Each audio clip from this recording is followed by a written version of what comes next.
Hello, I'm the Angry Spork, taking issue with the final two chapters of Batman Ninja Turtles.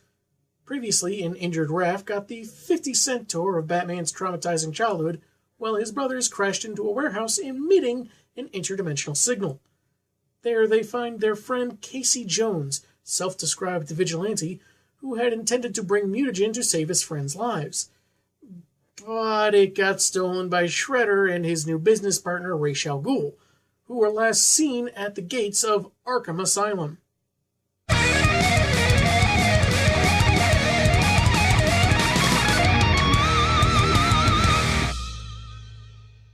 The cover is pretty dang nifty, featuring Shredder and a couple foot ninja on the Madhouse's banner as the inmates stampede out. The only unrecognizable ones are in the way back, and is that the Creeper? Since when was he in Arkham?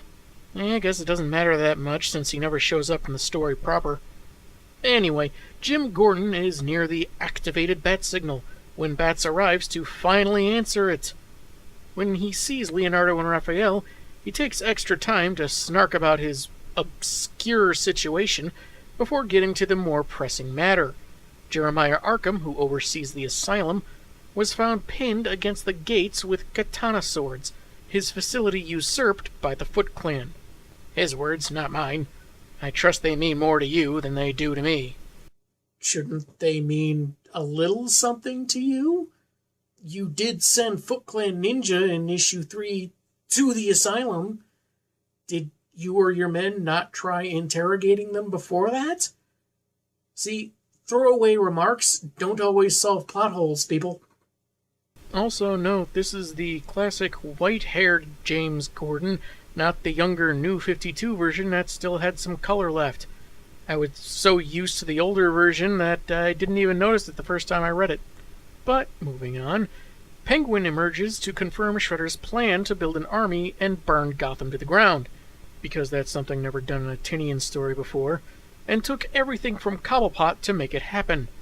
Despite the risks involved with betraying Saki, and Leo saying the bird cut a deal to save himself, Ozzy coyly references Shredder's new partner, whom Batman deduces is none other than Ra's al Ghul. As the three swing off to rendezvous with the others, he tells them enough about Ra's that he's exceedingly dangerous when Leo stumbles. "It's starting. The mutagen is wearing off." Technically, it started when you first arrived in this new dimension, but hey, potato. Michelangelo and Donatello seem to be having a better time gaming on the Batcomputer, as Casey intercedes to say Harold, scientist and oft-reluctant ally to the Turtles in the IDW comics, explained the danger the Turtles are in, and don't think they're taking this seriously enough. And I guess Jones has been unconscious this whole time, so he couldn't relay to Batman that he saw the guy in the green cape, which the detective probably would have surmised was Ra's from there. But you would think that even if Casey had been asleep this whole time and never talked to Batman, the Turtles would have relayed that Shredder has a partner in a green cape, and that would have gotten the wheels turning anyway. But whatever. Their chat session is interrupted by Robin, not thrilled to see strangers in his cave. Jones doesn't take him very seriously, but that quickly changes. I've got mixed feelings about how quickly Damian dominates this fight. I mean, the Turtles are older and thus have several years of training as an advantage. On the other hand, Damian is pretty ruthless since he was trained by the League of Assassins, so I guess it's sort of a toss-up. Robin sees the supposed thieves hooked his game system into the Batcomputer, which is curious in and of itself. Then Bat Daddy comes home. He puts Leo on a stretcher Alfred and Splinter bring up, as Casey explains the slingshot device he holds, which, depending on dimensional positioning and Earth axis, provides a one-way ticket back to their dimension. He suggests using it now since the Turtles are in such dire straits, as explained by Harold. Harold, is he a mute hunchback that's good with cars and has a dog? No, just an irate scientist that helps us sometimes. Hey, good, because if he was like our Harold, watch out. Because one dip in the Lazarus pit, and he'll suddenly hate your guts and betray you to your enemies. Nothing about that made sense. Tell me about it. Leo doesn't want to leave, preferring to stop Shredder first, but Batman is certain he and Robin can handle him. Damian says that he's been tracking the League of Assassins and they'll be in Gotham within hours. As they leave for Arkham, Splinter warns that while Wayne may be anticipating Raish's betrayal of Shredder, the Bat does not know the extreme Saki will go to win. Alfred suggests the Intimidator suit, but it still has some kinks to work out, and the dynamic duo have plenty of ninja fighting experience.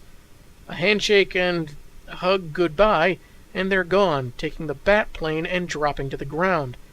Hope that thing has autopilot. Along the way, Damian apologizes for not stopping the League before they left, and that he intended to be home for the Wayne murder anniversary. But his father assures him he did a good job and the mission at hand needs focus. I recall early in the New 52, Bruce saying he was no longer going to dwell on his parents' deaths. Whatever happened to that? They happen upon Penguin, whose betrayal was discovered by Shredder, and lo, he became the first to be subjected to mutation, seen here as, well, duh. And he warns that now those who brought Gotham to the edge of ruin before will push it over fully, as the vigilantes are surrounded by their mutated rogues. Apparently Shredder and Raish only wanted the inmates with gimmicks to be mutated, even if it meant going the extra mile for the polar bear DNA. Issue 6's cover has Shredder and Raish within the eye of the portal, while Batman and Clan Hamato glare or sneer at them. Really, really hard. And the final issue begins with Elephant Bane grasping the two heroes. "I don't care for your villains' makeovers. Take it up with your grandfather." That's right, just keep dropping hints to your identity, Batman. That's really freaking smart, surrounded by your enemies. Mutagen or no mutagen. Bats uses, I'm guessing, Bat Taser Shuriken, which break on the foe's face, or tusk, releasing them in time to kick away Hyena Quinn. Praying Mantis Ivy ensnares Batman while Robin deals with Riddler Fox, and Polar Bear Freeze, freezes the Dark Knight.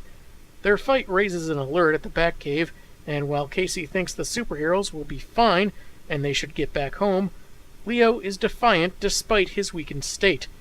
And Raph chimes in how Batman's in danger because of the mutagen that's only present because of the turtles, and protects other families since the loss of his own.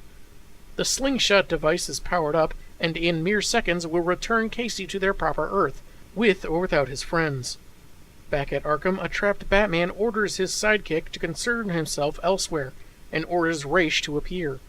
He does, but not because the detective told him to, alongside Shredder, revealing the forthcoming assassin horde isn't there to betray Saki, but to join forces and take out every major city in the world with a mutated army.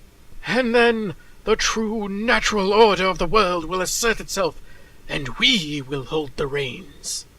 That's right. The natural order of human beings being unnaturally changed into animal hybrids. What? Shredder decides to leave the job of finishing off Pointy Ears to a more enthused individual. Smile, Betsy! So, did the makers of this comic decide to mutate the other villains to some animal relative to their overall gimmick, but change Joker to a snake as an exception? Or did they think a serpent is fitting for that particular character? Because if it's the latter, I have to respectfully disagree.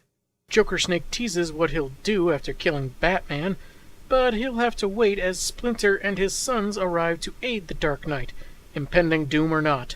Freeing Batman and taking care of the mutant rogues in their unique way, Batman confronts Shredder with the Intimidator suit, tinkered with by Donatello if the selectively colored bat emblems weren't an indication. Good thing the cave had quick-drying paint in all the turtles' colors, otherwise the battle would have been lost. Leo and Raph take on Raish, the immortal sneering about another child dying for Bats' folly, which really isn't fair anymore since his dead sidekicks have a habit of coming back anyway. As the other two brothers join in, holding their own against the demon's head, Shredder damages the Intimidator's suit with acid, but gets close enough that he's launched off by the back shielding. The turtles manage to strike Raish all at once, and Batman's fight with Shredder becomes kinda weird. They're grappling in front of 20 smaller panels. The ones not blocked from view have the two colored in such a way that makes them blend into the background. With his supposed living weapons disabled, thanks to Splinter using Harley Quinn's mallet, the Rat deals a knockout strike against his old foe, and Ra's orders his own men to swarm the asylum. However, Robin, convenience wonder, drops in, explaining he disarmed his grandfather's men and got them apprehended by the police. It's better that he told us that in dialogue. Otherwise, we might have seen it. And in a visual medium of all things. Al Ghul leaves in a flash, leaving his unconscious cohort behind. Robin says he's not worth the rat chase, which is a phrase I've never heard before, so I wonder if it was only for that no offense gag with Splinter. I've heard of rat race, but that wouldn't really fit, would it? Raphael hints at a more permanent solution to Orokusaki, but Batman orders otherwise as he sheds his mecha armor, saying the killer should face justice on their world. His universe, his rules, I guess. Even into other universes. As to the Turtles' return home, a portal opens and Casey is back, this time with April O'Neil. She worked with Harold to track active mutagen and risked them spiraling into an abyss of horror, but hey, it worked out. And there just happens to be enough time to haul the entirety of the Foot Clan back home before Harold's system shorts out. As they part, Batman thanks Clan Hamato for their aid, humbly bowing to Master Splinter, and Raph gifts him his red face mask, telling him that if he's ever in their neck of the woods, he's got another family. I'm sure it also helps that he's rich enough to literally buy them all the pizza they can eat. Hours later in the Batcave, a holo call has Jim Gordon explain that the Arkham Zoo should revert to normal, whatever that passes for these days, in the next week, and kept in line by Argus in the meantime. After the call ends, Robin notes that it's now the anniversary of Bruce's parents' death, and this time, Bats would like his son around rather than maintain the event alone. They intend to bond over the schematics of the Intimidator suit to fix some flaws, and the comic ends, for now, on Raph's mask hanging over the back of the Bat computer chair. And that's Batman/Teenage Mutant Ninja Turtles. And it was pretty good in spite of a few problems. While other crossovers have used the different dimensions gimmick, this one has the added twist of actually being fatal for the Turtles, though we hardly see the effects until issue 5, and even then it's only Leonardo we see get weaker, even though the others have been around just as long as he has, and even then he has no trouble fighting off mutated villains. And if you want to say it's part of why he had trouble with Ra's al Ghul, it brings up another inconsistency.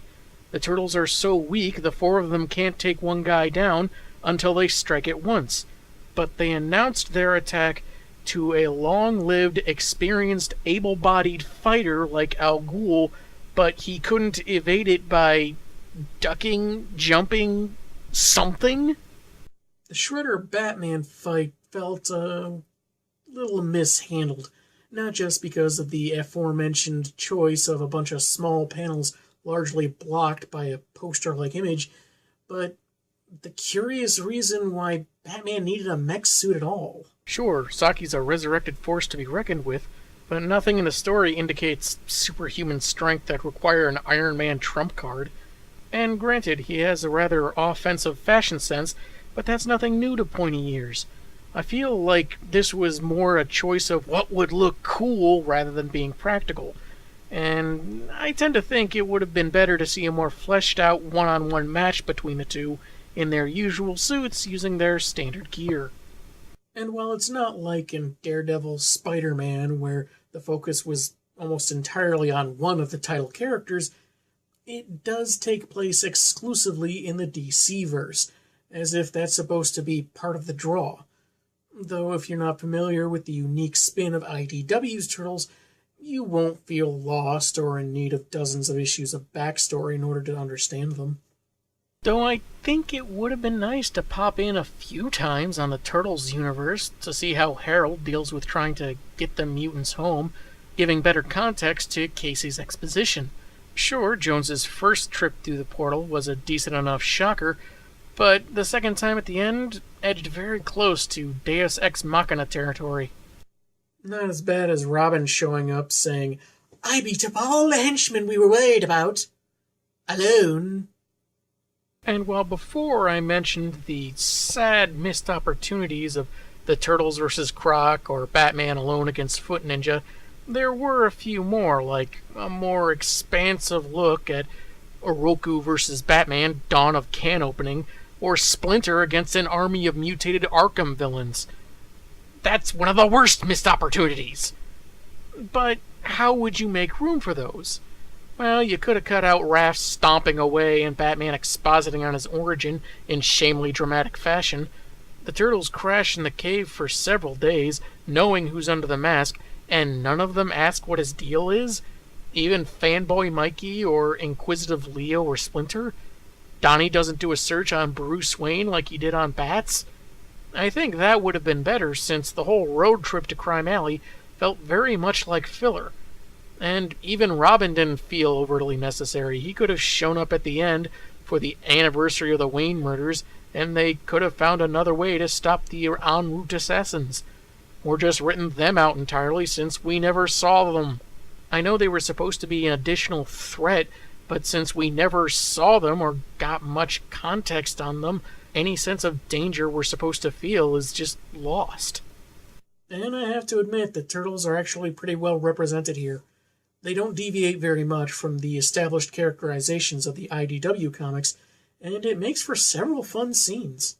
Alfred getting fed up with Michelangelo, Donnie finding a way through the Batcave's defenses, and there were even times Raph's temper felt fairly accurate. Batman losing a sparring match to Leo or bowing to Splinter were good additions to the story. I liked the touch of leaving the red face mask behind, as that was the color they all wore way back when. However, reading this a second time, it does feel like there are smatterings of the 2012 animated Turtles in the book. Leo has a bit of a fanboy moment, like he might have in the show. Michelangelo mourning a video game, Donatello falling in love with technology. It felt more emblematic of their animated counterparts rather than the IDW versions. Not necessarily a bad thing, but it is something of a deviation. It does, however, have smatterings of problems seen in previous Tinian works. There's a lack of clarification for some things, like how Croc's scanner can detect just the Batmobile, or why Shredder would care about Raish's plans to join forces with him, or why Gordon sent the Foot Ninja to Arkham. There are then the elements that are told when they should have been better shown, like how Robin stopped the assassins, or things that just went nowhere, like how the portals pose this great threat to all reality, a problem that was brought up exactly once, or how we never got any clarification on how Donatello and Cyborg were going to slow the degeneration of the mutagen. There were other fairly out-of-character moments, like Batman's origins making Raph all schmaltzy, or Michelangelo crashing into a pizzeria to warn people when he's fully aware how most humans would react to a giant talking turtle. Anyway, it feels like Tinian is restricted to staying within character parameters rather than giving his own spin, even if there's a bit of a combination at work. It's good because his own spin really doesn't work out at all. So maybe he just had a better editor on this series. Though with the attempts at poetry that just ended up feeling out of place, and problems that have shown up in his writings before, it feels very much like this is another case of him wanting to do a story much loftier than it needs to be. What also remains is that his execution, how he chooses to take us on this journey, despite genuinely fun ideas and some nostalgic nods, still needs some work to reach its full potential. And while I still await the day he completely cleans the mistakes he made with certain characters, I think this series shows he can improve under the right conditions. Brah, don't push it! I'm the Angry Spork, and man, have I got issues.